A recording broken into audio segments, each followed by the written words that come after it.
అన్నా, ఇంతకా మర్మం ఏంటన్నా? ఒకసారి ఎఫెసీ పత్రిక 3వ అధ్యాయం 3-6 వచనాలు చదువు.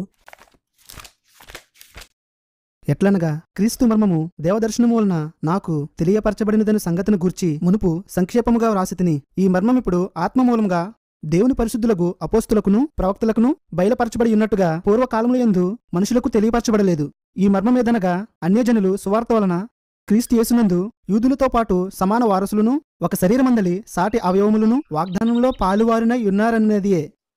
అన్యజనులు యూదులు సువార్త ద్వారా క్రీస్తునందు ఒక శరీరం కావడమే దేవుని చిత్తం. కానీ క్రీస్తు మొదటి రాకడలో యూదులు ఆయన అంగీకరించకపోవడం వలన సువార్త మర్మం సంపూర్ణమవలేదు. ప్రస్తుతం అన్యజనులమైన మనమే క్రీస్తు శరీరం అవుతున్నాం. ఒకసారి రోమాపత్రిక 11వ అధ్యాయం 25-27 వచనాలు చదువు. అదేమనగా అన్యజనుల ప్రవేశము సంపూర్ణ మగు వరకు ఇశ్రాయేలునకు కఠిన మనసు కొంత మట్టుకు కలిగెను. వారు ప్రవేశించినప్పుడు విమోచకుడు సియోనులో నుండి వచ్చి యాకోబులో నుండి భక్తిహీనతను తొలగించును.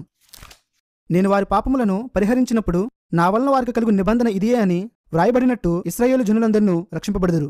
అన్యజనుల ప్రవేశం పూర్తయ్యాక దేవుడు యూదుల కొరకు 2 సాక్షుల్ని పంపుతాడు. క్రీస్తుని అంగీకరించిన వారంతా ఆయన శరీరంలో అవయవాలవుతారు. ఇదే సువార్త మర్మం. మరి వాళ్ళకెందుకు చెప్పలేదు? కనీసం ఇప్పుడైనా అదేంటో తెలుసుకోవడానికి బైబిల్ చదువుతారు, ప్రార్థన చేస్తారు. ఆ సమయంలో దేవుడు వాళ్ళని దర్శించి మార్చొచ్చని చిన్న హోప్. బ్రదర్, చాలా థ్యాంక్స్, నా కళ్ళు తెరిపించారు. రండి బ్రదర్, కూర్చోండి. నిజంగానే మా సంఘాన్ని కుటుంబాన్ని దూషించాను. బ్రెన్హామైట్స్ని తప్ప ఎవరిని ప్రేమించేవాని కాదు.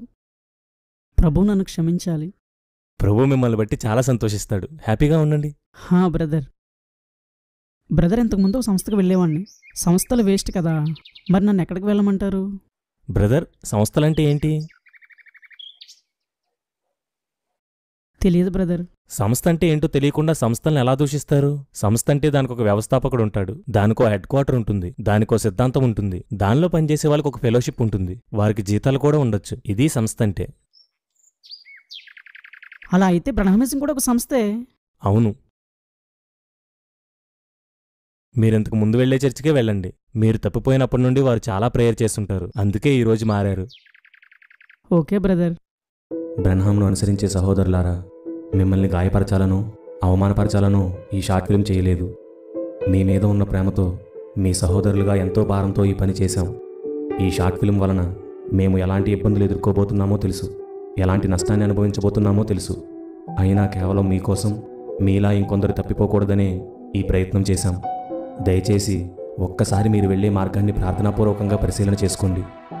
మరలా క్రీస్తు మార్గంలోనికి రండి. ప్రభు మీకోసం ఎదురు చూస్తున్నాడు.